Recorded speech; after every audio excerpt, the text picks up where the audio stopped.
The vastness of space stretched infinitely in every direction, a tapestry of stars and swirling nebulae. Among this celestial expanse, a sleek alien vessel, shimmering in iridescent hues, descended toward a small blue planet Earth.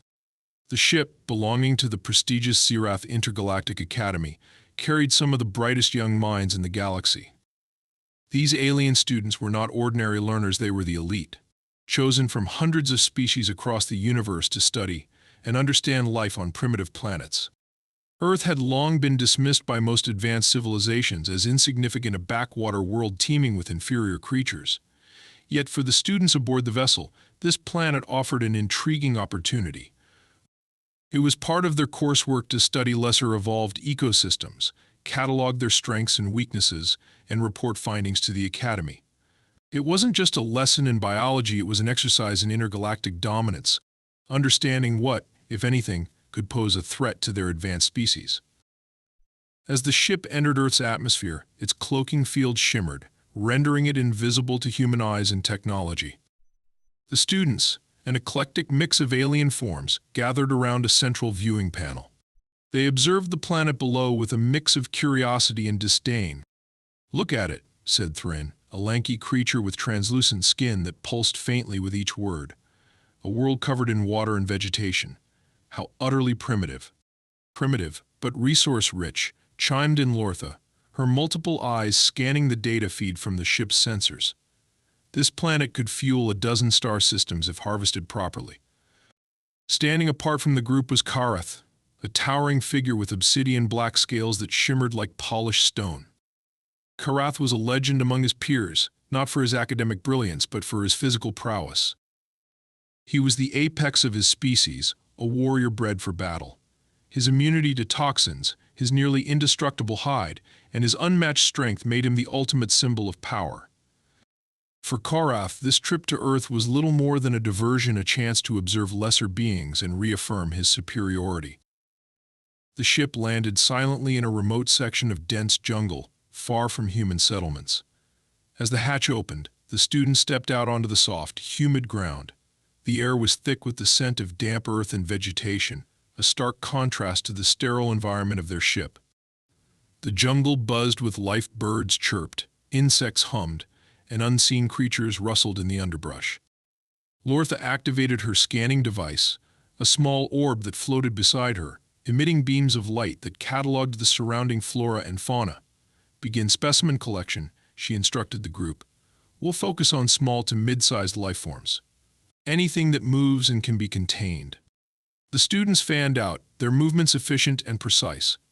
They carried containment capsules that could adapt to any life form, preserving its natural environment for study.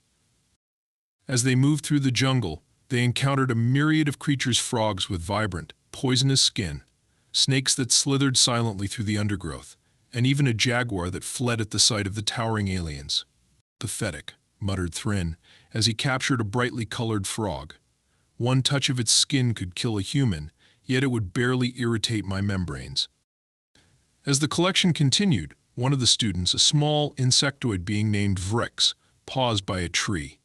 There, on a low-hanging branch, was a spider no larger than a thumbnail. Its body was dark, with faint, almost imperceptible markings, and its legs moved with a delicate precision. To Vrix, it seemed unremarkable. "Look at this one," Vrix called out, holding up the branch with the spider. "A weak little thing. Barely worth cataloging." Karath, who had been observing the group with mild interest, strode over. His massive frame cast a shadow over Vrix, who instinctively took a step back. Karath leaned in, his sharp eyes narrowing as he examined the tiny creature. "Even the smallest things deserve to be tested," Karath said, his voice a low rumble. "Bring it aboard. We'll see if it's as insignificant as it looks." The students laughed, some nervously, as Vrix carefully placed the spider into a containment capsule. The spider, oblivious to the attention it was receiving, crawled along the branch inside its new enclosure. With their specimens collected, the students returned to the ship.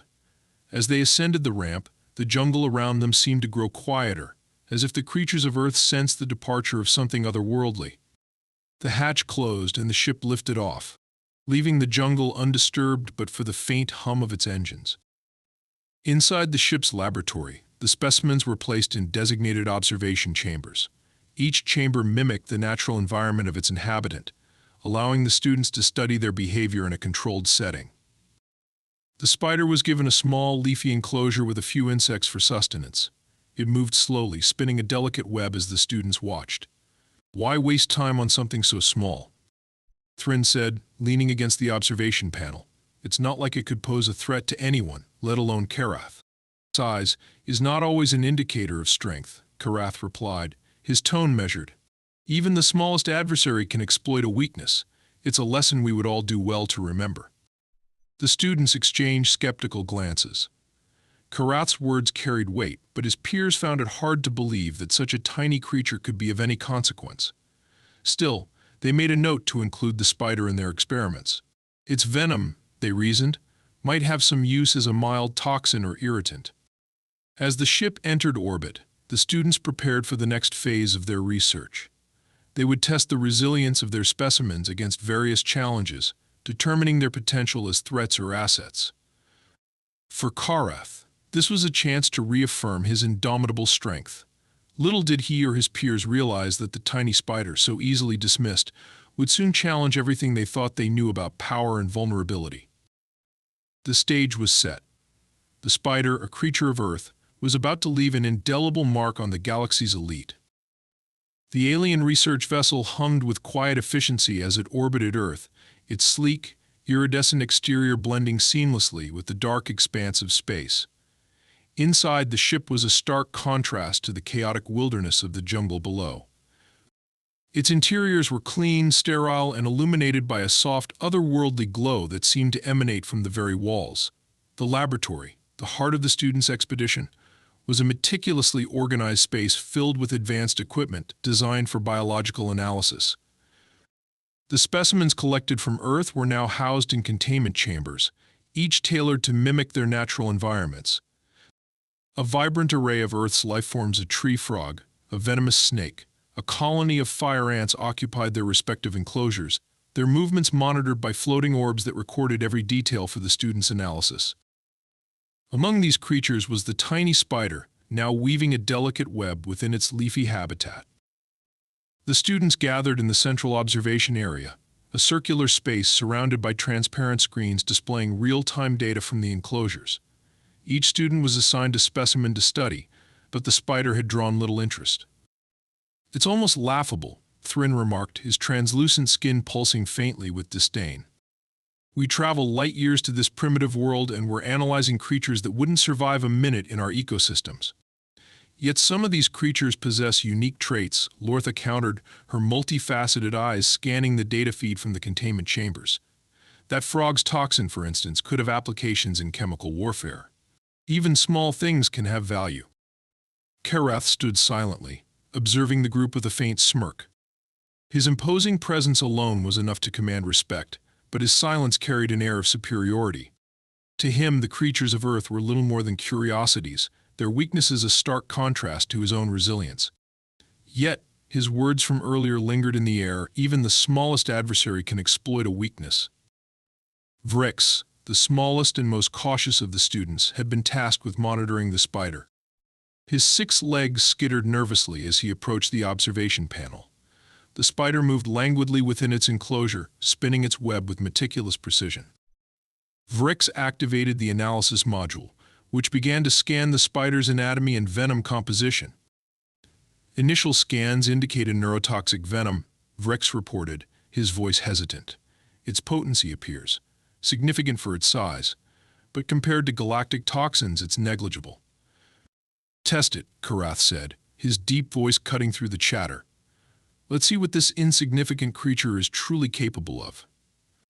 The room fell silent as the students prepared for the experiment. Vrix, though nervous, complied. The first test involved exposing the spider's venom to a small alien organism, a harmless, gelatinous creature that was commonly used in toxicity experiments. A robotic arm carefully extracted a minuscule amount of venom from the spider's fangs and injected it into the organism. At first, nothing happened. The organism quivered slightly, its translucent body pulsing as if in confusion. Then, within seconds, it collapsed, its structure dissolving into a puddle of inert matter. The students stared in stunned silence. "Interesting," Lortha said, her voice tinged with curiosity. "Its venom acts rapidly, targeting neural pathways. But that's a simple organism. We need a more robust subject." One by one, the students escalated the tests, exposing increasingly complex alien specimens to the spider's venom. Each time, the result was the same: swift paralysis and death. Even creatures known for their resilience succumbed within minutes. The spider's venom appeared to disrupt neural communication in a way that no galactic toxin had ever been observed to do. "It's adaptive," Lortha said, analyzing the data. "The venom seems to tailor its effects to the nervous system of its target." "Fascinating." Thrin, however, was unimpressed. "Fascinating, perhaps. But let's not forget that none of these creatures are anywhere near the resilience of our own kind. This is child's play." Karath, who had been watching with growing interest, finally stepped forward. "Then let's see how it fares against me." The room grew tense. Even among his peers, Karath's physical superiority was unmatched. He was immune to nearly every known toxin in the galaxy, his body equipped with a hyper-evolved filtration system that neutralized harmful substances before they could affect him. His suggestion wasn't arrogance, it was a challenge. "Are you sure?" Lortha asked, her tone cautious. "We don't fully understand this venom yet." Karath smirked. "Exactly why we need to test it. If it can't harm me, then it's no threat at all." The students exchanged uneasy glances but ultimately deferred to Karath's authority. The strongest among them, he was often the deciding voice in their experiments. Vrix, still nervous, prepared the venom sample while Karath stepped into the testing chamber. The room was sterile and brightly lit, its walls lined with monitoring equipment. Karath stood in the center, his obsidian-black scales glinting under the artificial light. He extended his arm confidently as the robotic arm approached, carrying a tiny droplet of the spider's venom. With a single, precise movement, the venom was applied to a small, exposed patch of his skin. For a moment, nothing happened. Karath smirked, flexing his arm as if to demonstrate his invulnerability. "See? Just another harmless creature." The students began to relax, some even chuckling at the anticlimactic result. But then Karath's expression changed. His smirk faltered, replaced by a furrowed brow. He flexed his arm again, this time slower, as if something was off. "Karath?" Lortha asked, her voice tinged with concern. Before he could respond, Karath staggered slightly. His breathing grew labored, his powerful frame trembling, as if under an immense strain. Alarms blared as the monitoring equipment registered an anomaly. The venom was spreading through his system at an alarming rate, disrupting his neural pathways faster than his body could counteract. "He's reacting," Vrix stammered, his voice barely above a whisper. "How is this possible?" Karath dropped to one knee, his face contorted in pain. His scales, usually impenetrable, seemed to dull, their sheen fading as the venom took hold. The students scrambled to administer an antidote, their advanced technology working furiously to neutralize the effects. But nothing worked. The venom was unlike anything they had encountered, bypassing even the most advanced biological defenses. "Karath, hold on," Lortha shouted, her voice filled with panic. The strongest warrior of their species, brought to his knees by a creature no larger than a fingernail, it was a sight none of them could have imagined. As Karath's body convulsed, the students realized the gravity of their situation. This tiny spider, dismissed as insignificant, had just proven itself a force to be reckoned with. As the chapter closed, Karath lay in the testing chamber, his condition critical. The students, shaken and overwhelmed, faced the unsettling truth. Earth, a planet they had considered beneath them, was home to creatures capable of challenging even the most advanced beings in the galaxy. The atmosphere aboard the alien vessel had shifted from one of casual curiosity to panicked urgency. The once confident group of students now crowded around the central control panel, their translucent and scaled forms casting long shadows in the sterile, brightly lit laboratory. Karath, the strongest among them, lay sprawled on the floor of the testing chamber. His imposing figure, normally radiating power and invulnerability, was now trembling with visible pain, his obsidian black scales dull and lifeless. He's deteriorating too fast. Vrix's multiple legs skittered nervously across the floor as he monitored the data stream from the testing chamber. The spider's venom was wreaking havoc on Karath's nervous system, disrupting synaptic transmissions at an unprecedented speed.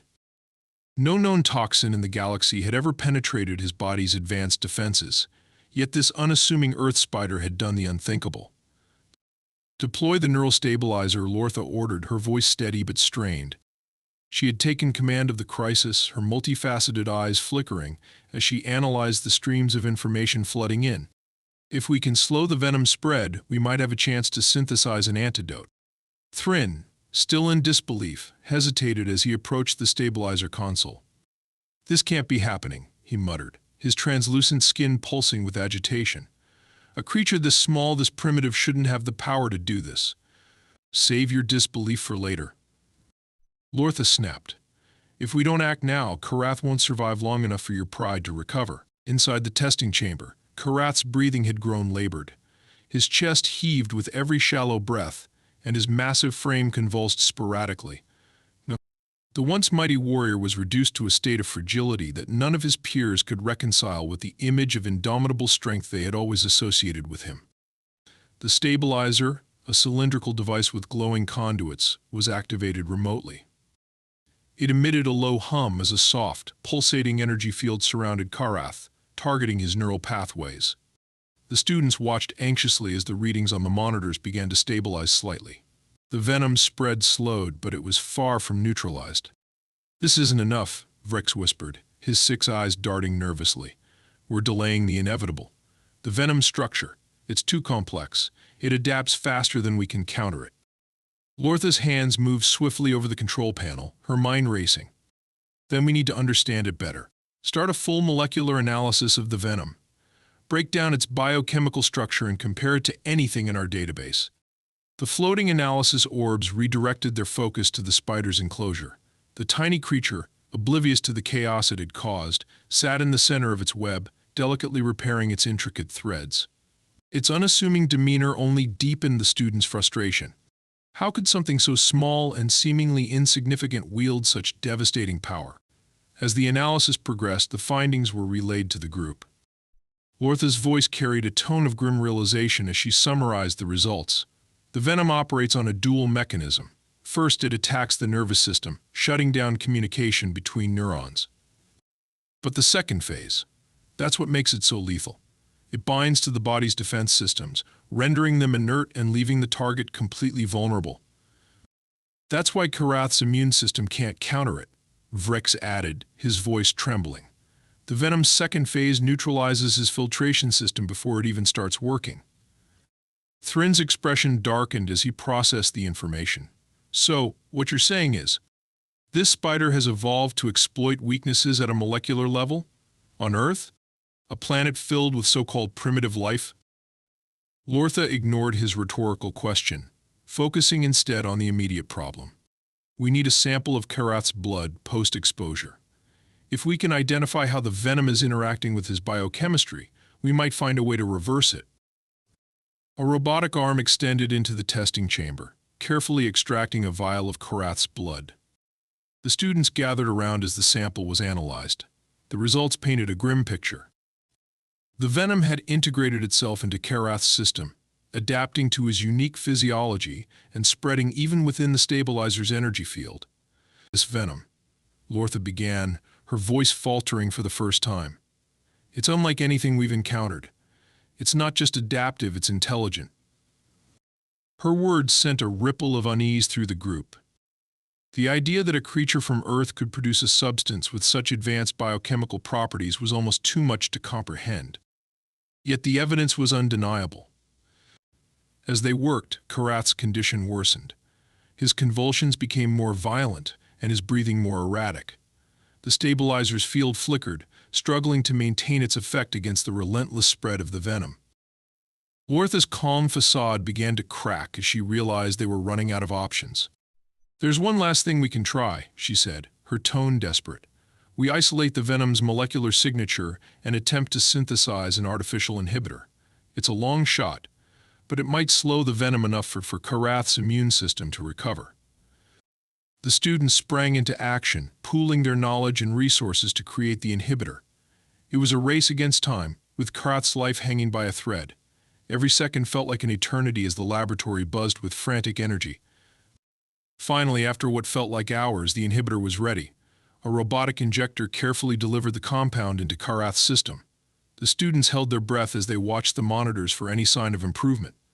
At first, there was nothing. The readings remained unchanged, and despair began to settle over the group. But then, slowly, the venom spread began to reverse. Karath's breathing stabilized, and the convulsions subsided. His scales, once dull and lifeless, regained a faint shimmer. "He's responding," Vrex said, his voice filled with cautious hope. "The inhibitor is working."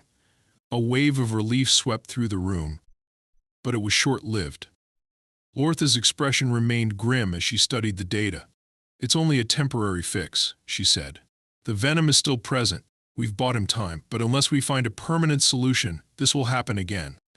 As Karath's condition stabilized, the students turned their attention back to the spider. The tiny creature, still spinning its web, now represented a profound challenge to their understanding of power and vulnerability. It had exposed their arrogance, forcing them to confront the limits of their knowledge of this planet. Thrin muttered, his tone subdued. "It's not as primitive as we thought." Lortha nodded, her multifaceted eyes fixed on the spider. "If something this small can bring down the strongest among us, what else might this world be hiding?" Students united in their resolve to understand the spider's venom and the planet that had produced it. Their arrogance shattered, they began to see Earth not as a primitive backwater, but as a place of untapped potential and unforeseen danger. The lesson was clear: even the smallest creatures could hold the power to change the galaxy. The laboratory aboard the alien vessel, once a place of quiet study and clinical detachment, now pulsed with a frantic energy. The realization that an Earth spider's venom had brought their strongest warrior, Karath, to the brink of death had shaken the students to their core. The once dismissive group of elite minds from the Zirath Intergalactic Academy now worked together, their arrogance replaced by fear, humility, and a desperate need for understanding. Karath lay in the recovery chamber, his towering frame supported by a web of stabilizers and monitors. The inhibitor had slowed the venom spread, but the danger was far from over. His breathing, though more regular, remained shallow, and his body trembled intermittently as the venom continued its subtle assault. Each flicker on the monitor screens was a reminder that their time was limited. "We need a permanent solution," Lortha said, her voice steady but underpinned by urgency. She stood at the center of the laboratory, coordinating the efforts of her peers. Her multifaceted eyes darted between data streams and holographic projections, analyzing every possible angle. "The inhibitor is only masking the symptoms. If we don't neutralize the venom entirely, Karath won't survive." "We've already synthesized the most advanced antidote we can," Vrex said, his small insectoid frame quivering with nervous energy. "This venom, it defies every biochemical principle we know. It's almost like it was designed to outsmart us." "It wasn't designed," Lortha replied, her voice sharp. "It evolved. That's what makes it so dangerous." The spider sat undisturbed in its containment chamber, its 8 legs moving with delicate precision as it worked on its web. The creature was oblivious to the havoc it had caused among its otherworldly captors. For the students, however, it had become a symbol of the unknown of a universe far more complex and unpredictable than they had ever imagined. Thrin, still struggling to reconcile his disbelief with the evidence before him, approached the containment chamber. His translucent skin pulsed faintly as he stared at the tiny creature. "This thing," he muttered, "it's not just a threat. It's a warning. We thought we were untouchable, that nothing from a backwater planet like this could challenge us. And yet here we are," Lortha finished, her tone uncharacteristically soft. "This spider has exposed our hubris.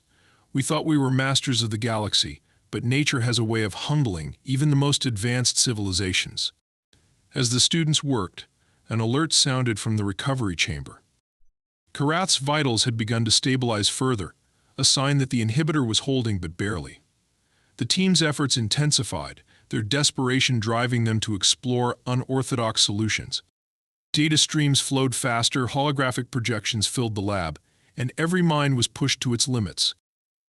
Finally, after hours of relentless work, Lortha made a breakthrough.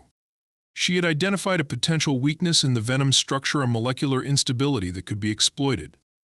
The venom adapts to its host, she explained, her voice tinged with excitement. But that adaptability requires energy. If we can disrupt its energy pathways, we might be able to neutralize it. Disrupt how? Thrin asked, his skepticism giving way to curiosity. We introduce a counteragent, Lortha said. Something that targets the venom's energy production mechanisms and shuts them down. The team quickly synthesized the counteragent using a combination of alien and Earth-based compounds. It was an untested solution, born out of equal parts desperation and innovation. The students knew the risks, but they also knew they had no choice. Karath's life depended on it. With the counteragent prepared, the students gathered around the recovery chamber. The tension in the room was palpable as the robotic injector delivered the compound into Karath's system. For a moment, nothing happened. The monitors displayed no change, and the students braced themselves for failure. Then, slowly, the readings began to shift. The venom spread halted, and its presence in Karath's bloodstream began to diminish. His breathing deepened, his trembling ceased, and his scales regained their obsidian sheen. The counteragent was working. He's stabilizing, Vrek said, his voice barely above a whisper. We did it. Relief washed over the group, but it was tempered by the knowledge of what they had learned. The spider's venom, though now neutralized, had forever changed their understanding of the universe and of themselves. Karath stirred, his eyes flickering open. His gaze was heavy with exhaustion, but also with a newfound respect for the world they had underestimated. The smallest creature, he said, his voice a low rumble, can bring down the mightiest warrior, a lesson we will not forget. The students nodded, their expressions solemn. They had come to Earth seeking to dominate its life forms, to catalog their weaknesses and reinforce their own superiority. Instead, they had been humbled by a creature no larger than a fingernail. As Karath recovered, the students turned their attention back to the spider. Its presence now carried a weight far beyond its size. It was a reminder of the unpredictable power of nature, a power that even the most advanced civilizations could not fully understand or control. We'll document everything, Lortha said, her voice resolute. The venom, its effects, the counteragent. This will be our greatest contribution to the Academy, a warning and a testament to the dangers of arrogance. As the ship prepared to leave Earth's orbit, the students gathered in the observation deck, gazing down at the blue-green planet below. For the first time, they saw it not as a primitive backwater, but as a world of untapped potential and profound complexity. We thought we were superior, Thrin said, his voice thoughtful. But this planet, it has lessons to teach us, lessons we can't afford to ignore. Lortha nodded, her multifaceted eyes reflecting the light of the stars. Every world, every creature has its place in the universe. Power doesn't always come from size or strength. Sometimes it's the smallest things that leave the greatest impact. The ship's engines roared to life, and the vessel ascended into the stars, leaving Earth behind. But the lessons they had learned and the humility they had gained would stay with them forever. And somewhere in the jungle below, the tiny spider continued its quiet existence, unaware that it had forever changed the course of galactic history.